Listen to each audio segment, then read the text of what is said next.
லகரம் நேயர்கள் அனைவருக்கும் வணக்கம். பாரதிய ஜனதா கட்சியில் இருக்கக்கூடிய அண்ணாமலை உண்மையாகவே மிகச்சிறந்த அரசியல்வாதி தான், மாற்று கருத்தில்லை. ஆனால் செந்தில் பாலாஜி ஒருவரை மட்டும் தூக்கி நீங்கள் ஜெயிலில் வச்சிங்க. அதுக்கு பதிலாக அனைத்து இந்திய அண்ணா திராவிட முன்னேற்ற கழகத்தில் 2 அமைச்சர், இன்னும் திராவிட முன்னேற்ற கழகத்தில் 2 அமைச்சர், ஊழல் முறைகேடுகள் செய்யாத அமைச்சர்களே கிடையாது.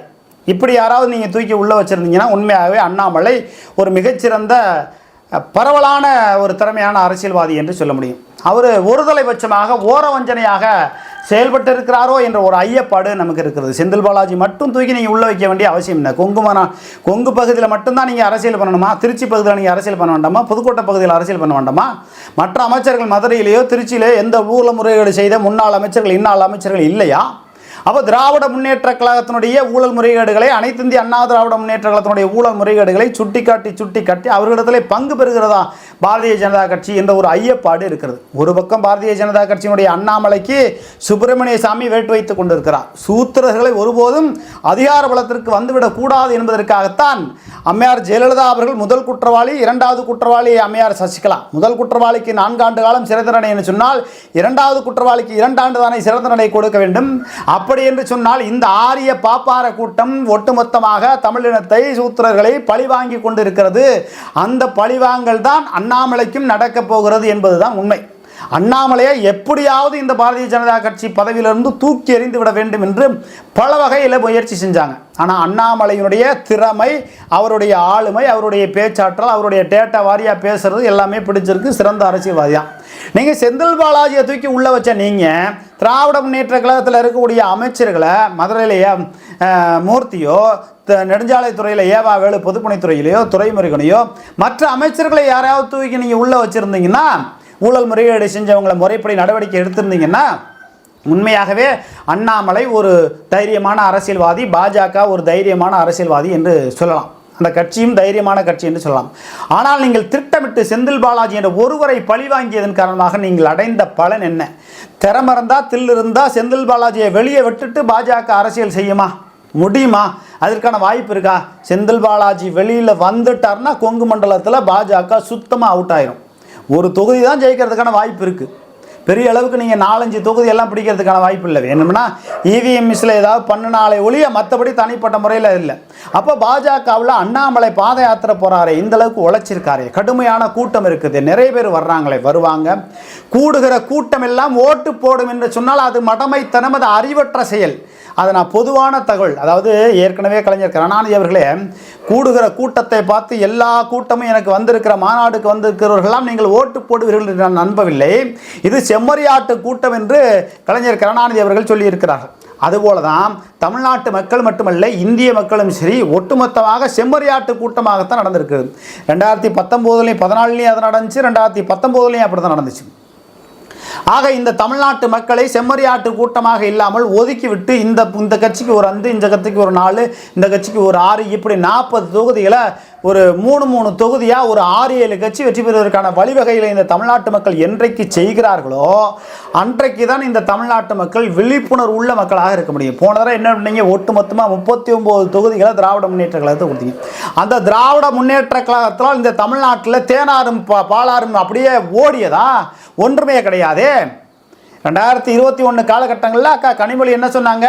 தமிழ்நாட்டில் அனைத்து இந்திய அண்ணா திராவிட முன்னேற்ற கழக ஆட்சியில் தாலி அறுப்பு நடந்தது, பெண்கள் தாலி அறுக்கப்படுகிறது, சாராய ஆலைகள் வீதி எங்கும் இருக்கிறது, மதுக்கடைகள் வீதி எங்கும் இருக்கிறது, அதனையெல்லாம் அகற்ற வேண்டும், ஒழிக்க வேண்டும் என்று சொன்ன அக்கா கனிமொழி அவர்கள் இன்றைக்கு வாய் திறந்து அதை பற்றி பேசுகிறேன். என்ன ஒரு அப்பட்டமான அயோக்கியத்தனமான ஒரு அரசியலை திராவிட முன்னேற்ற கழகம் செய்கிறது. இதனை கண்டித்து அண்ணாமலை ஒரு போராட்டம், ஆர்ப்பாட்டம் செஞ்சு தமிழ்நாடு முழுக்க மது ஆலைகளை முற்றுகையிட்டு பாரதிய ஜனதா கட்சி போராட முடியுமா? போராடிட்டு அப்படியே பின்புல வெளியே போய் குடிச்சிட்டு வந்துடுவீங்க. ஆக பாரதிய ஜனதா கட்சி நடிப்பு அரசியலை தொடர்ந்து செய்து கொண்டிருக்கிறது. திராவிட முன்னேற்ற கழகம் தான் அந்த நடிப்பு அரசியலை செய்து கொண்டிருக்கிறது சொன்னால் பாஜகவும் அந்த அரசியலைத்தான் செய்து கொண்டிருக்கிறது. எடப்பாடி பழனிசாமி மட்டும் என்ன யோக்கியமான அரசியல்வாதியா அப்படின்னு கேட்டுறாதீங்க. யாரும் இங்கே யோக்கிய சிகாமணியாக இருக்க முடியாது. அம்மையார் ஜெயலலிதா அவர்கள் மட்டும்தான் மது கடைகளை கொஞ்சம் கொஞ்சமாக குறைத்தார். இன்னும் அவர்களெல்லாம் ஒரு 10 ஆண்டு காலம் இருந்திருந்தால் அரசியல் பக்குவ நிலைகளிலே தமிழ்நாட்டினுடைய மக்களுடைய மனநிலையை அறிந்து இந்த தென்னம்பால் பணம்பால் இறக்கிறதுக்கு கொஞ்சம் அனுமதி கொடுத்துருப்பாங்க. மதுக்கடைகள், மது ஆலைகளை மூடுவதற்கு கொஞ்சம் கொஞ்சமாக முயற்சி செஞ்சுருப்பாங்க. திராவிட முன்னேற்ற கழகம் பகல் 11 மணி ஆட்டம், இரவு 11 மணி ஆட்டம் என்று இந்த தமிழ்நாட்டை நாசமாக்கி கொண்டு இருக்கிறது. அது போதாது என்று திராவிட முன்னேற்ற கழகத்தில் இருக்கக்கூடிய அமைச்சர்கள், பெரும்பாலான சட்டமன்ற உறுப்பினர்களை அடிமை போல நினைத்து கொண்டு அவர்களை ஆக்கிரமித்து அவர்களை மேலே எழும்ப விடாமல் பார்த்து கொண்டு இருக்கிறார்கள். நம்ம ஏற்கனவே தொடர்ந்து செய்தியாக வெளியிட்டிருக்கோம். புதுக்கோட்டையில் இருக்கக்கூடிய முத்துராஜா அவர்களுக்கு சுகாதாரத்துறை அமைச்சர் கொடுக்கலாம், பெரம்பலூரில் இருக்கக்கூடிய சட்டமன்ற உறுப்பினர் பிரபாகரனுக்கு ஆதிராவிட நலத்துறை அமைச்சர் கொடுக்கலாம், அதே போல் துறையூரில் இருக்கக்கூடிய ஸ்டாலின் குமார் அவர்களுக்கு ஒரு பதவி கொடுக்கலாம், அமைச்சர் பதவியை. திருவரங்கம் சட்டமன்ற தொகுதி நட்சத்திர தொகுதி, யார் அங்கே வெற்றி பெற்றாலும் அவர்களுக்கு அமைச்சர் பதவி கொடுக்கக்கூடிய ஒரு நிலைமை. அப்போ தான் அந்த கட்சிக்கும் நல்லது, அந்த மக்களுக்கும் நல்லது, அந்த பகுதி மக்களுக்கு நல்லது. திராவிட முன்னேற்ற கழகத்தில் இருக்கக்கூடிய பழனியாண்டி அவர்களுக்கு அமைச்சர் பதவி இல்லை. 4 முறை வெற்றி பெற்ற நாயகன், திருச்சி மாவட்டத்தில் 4 முறை தொடர் வெற்றி பெற்ற நாயகன் லால்குடி சவுந்தரபாண்டியன் சட்டமன்ற உறுப்பினர் அவர்களுக்கு அமைச்சர் பதவி கொடுத்து அழகு பார்க்கலாம். அவருக்கு மாவட்ட செயலம் கிடையாது, ஒன்றும் கிடையாது. அப்போ திராவிட முன்னேற்ற கழகம் வன்மமாக நடந்து கொண்டு இருக்கிறது. இதனையெல்லாம் பாரதிய ஜனதா கட்சி சுட்டி காட்டி இந்த சாராய ஆலைகள் இந்த அமைச்சர் பதவி கொடுக்கல, இதை பற்றியெல்லாம் பேசவே இல்லை. அண்ணாமலை இப்படியான அரசியலில் திராவிட முன்னேற்ற கழகத்தை எதிர்த்து அரசியல் பண்ணுறேங்கிற பேரில் தினம் ஒரு பேட்டி, தினம் ஒரு தகவல், தினம் ஒரு திருக்குறள் என்பது போல் தினமும் பேட்டி கொடுக்குறாரு. அவருடைய பேட்டியை டேட்டா வாரியாக எடுத்து போடுறாங்க, இணையத்தில் பரவுது, மாற்று கருத்து இல்லை. ஆனால் அவர் என்ன விதமான அரசியலை செய்தார், அவர் என்ன விதமான அரசியலை செய்யக்கூடாது என்பதை தீர்மானிக்கிற இடத்துல யார் இருக்கிறதுனா ஆர்எஸ்எஸ் இருக்குது. ஆனால் ஆர்எஸ்எஸ் அண்ணாமலையிடம் தோற்றுவிட்டது என்று தான் நான் சொல்வேன். சூத்திரரிடம் ஆரியர்கள் தோற்றுவிட்டார்கள், அண்ணாமலையிடம் தோற்றுவிட்டார்கள் என்பதுதான் என்னுடைய கருத்து, பரவலாக கருத்து. 3 ஆண்டு காலத்திற்கு மேலாக ஒரு மாநிலத்தினுடைய தலைவர் பதவியோ ஒரு மாவட்ட செயலர் பதவியோ இருக்கக்கூடாது என்கிற ஒரு நிலைப்பாட்டில் அண்ணாமலை தொடர்ந்து இந்த பதவியில் நீடிக்கிறார் என்று சொன்னால் அண்ணாமலைக்கு ஈடு கொடுக்கிற ஒரு அரசியல்வாதி தமிழ்நாட்டில் பாஜகவில் இல்லை. இப்படி தொடர்ந்து திராவிட முன்னேற்ற கழகத்தினுடைய ஊழல் முறைகேடுகளை சுட்டி காட்டுகிற, அமைச்சருடைய ஊழல் முறைகேடுகளை சுட்டி காட்டுகிற, ஒரு டேட்டா வாரியாக எடுத்து சொல்லுகிற ஒரு அரசியல்வாதி இல்லை. இப்போ இந்த அரசியல்வாதியினுடைய பதவியை காலி பண்ணணுங்கிறது தான் சுப்பிரமணிய சாமியினுடைய திட்டம். சுப்பிரமணிய சாமியினுடைய திட்டம் பலிக்குமானா அது 2024 தேர்தல் முடிஞ்ச பிறகு தான் தெரியும். இந்த 2024 சட்டம் நாடாளுமன்ற தேர்தலில் ஒரு 4-5 தொகுதியில் கூட பாஜக வெற்றி பெறவில்லை என்று சொன்னால் இந்த அண்ணாமலையினுடைய பதவி அவருக்கு அமைச்சர் பதவி கொடுத்துட்டு அவர் தள்ளி விட்டுருவாங்க. அப்படி தள்ளி விட்டுட்டாங்கன்னா யார் மாநில தலைவர் வர்றது? சுப்பிரமணிய சாமி இங்கே ஆரிய பாப்பார கூட்டம் இங்கே அரசியல் பண்ண முடியுமா? விநாயகம் என்னமோ ஒரு விநாயகம் இருக்கார், அவர் அரசியல் பண்ண முடியுமா? அப்படி நீங்கள் இங்கே சூத்திரர்கள் திராவிடம் விழிப்புணர்வு செய்தது என்று நம்ம ஓரளவு தான் ஒத்துக்கொள்ள முடியும். ஒரு சில திராவிட முன்னேற்ற கழகத்தை சார்ந்தவர்கள் நீ திராவிடம்னு ஒன்று இருக்கிறதுனால தான் நீ பேசுகிற, திராவிடம்னு ஒன்று இருக்கிறதுனால தான் கல்யாணம் நடக்குது, திராவிடம்னு ஒன்று இருக்கிறதுனால தான் சட்டை போடுற, திராவிடம்னு ஒன்று இருக்கிறதுனால தான் திங்கிற பேல்றேங்கிறான், திராவிடம்னு ஒன்று இருக்கிறதுனால தான் நீ பேசுகிற, அந்த அளவுக்கு சுதந்திரமாக பேசுகிற. அப்போ இந்திய நாட்டினுடைய விடுதலை பெற்று தந்த நேதாஜி சுபாஷ் சந்திர போஸ் யார், பகத்சிங் யார், திருப்பூர் கொடியாத்த குமரன் யார்? அவர்களும் இந்த நாட்டு மக்களுக்கும் உழைக்கவில்லையா? திராவிடம் பேசுகிற அடிவருடிகள் இது போன்ற வார்த்தைகளை வாசகங்களில் நீங்கள் போட வேண்டாம். நாம் ஒரு விஷயத்தை சொல்கிறோம், அண்ணாமலை ஒரு சூத்திரர், ஆரியர், அப்பாற்பட்ட விஷயம், பாப்பார கூட்டம், சுப்பிரமணிய சாமி சூத்திரர், இந்த அண்ணாமலை, இந்த பிரச்சனையெல்லாம் ஓடிக்கொண்டு இருக்கிறது. ஆனால் அண்ணாமலை ஒரு தெளிவற்ற அரசியலை செய்து கொண்டிருக்கிறார். தெளிவான அரசியலை அவர் செய்ய வேண்டிய அரசியல்வாதியாக இருந்திருந்தால் திராவிட முன்னேற்ற கழகத்தில் செந்தில் பாலாஜியை தாண்டி இன்னும் 2 அமைச்சர்களை திராவிட முன்னேற்ற கழகத்தில் உள்ளவங்களையும் அதிமுகவில் உள்ளவங்களையும் தூக்கி உள்ள வச்சிருக்கான அரசியலை, நேர்மையான அரசியலை செய்திருந்தால் அண்ணாமலை தைரியமான அரசியல்வாதி. இந்த தைரியமான அரசியல்வாதியா இல்லையா என்பதை சுப்பிரமணிய சாமி சோதிட்டு ஆர்எஸ்எஸ் மூலமாக அண்ணாமலையை பதவியிலிருந்து தூக்குவதற்கு எல்லா வேலைகளையும் இன்று வரை செய்து கொண்டிருக்கிறார், என்றும் செய்வார்.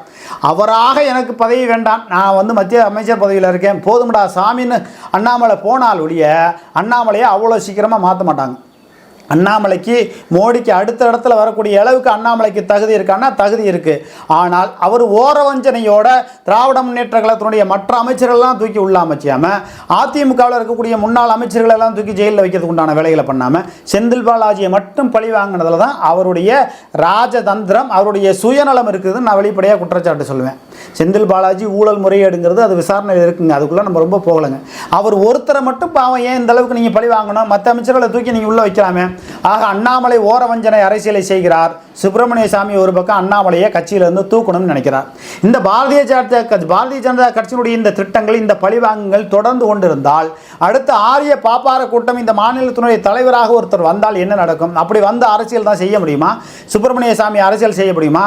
ஓம் சுப்ராமலம் சுப்ராமலம் சொல்லிட்டு போக வேண்டியதான். ஒரு அரசியலும் ஒரு வெங்காயமும் இங்கே பண்ண முடியாது.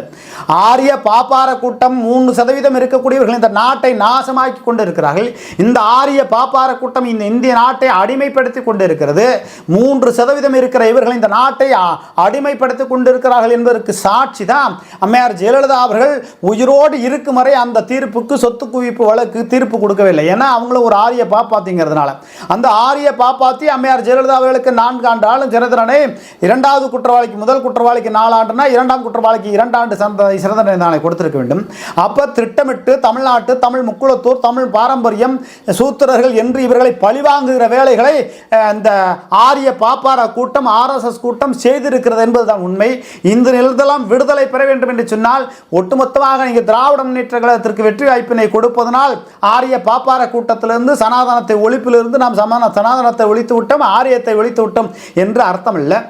இதே பாரதிய ஜனதா கட்சியோடு முதல்ல அம்மையார் ஜெயலலிதா அவர்கள் கூட்டணி வைத்தாலும் அந்த பாப்பார கூட்டத்தில் நாங்கள் கூட்டணி வைக்க வேண்டும் என்று திராவிட முன்னேற்ற கழகம் ஒதுங்கி விட்டதான கிடையாது. அவங்களும் கூட்டணி வச்சிருந்தாங்க தான்.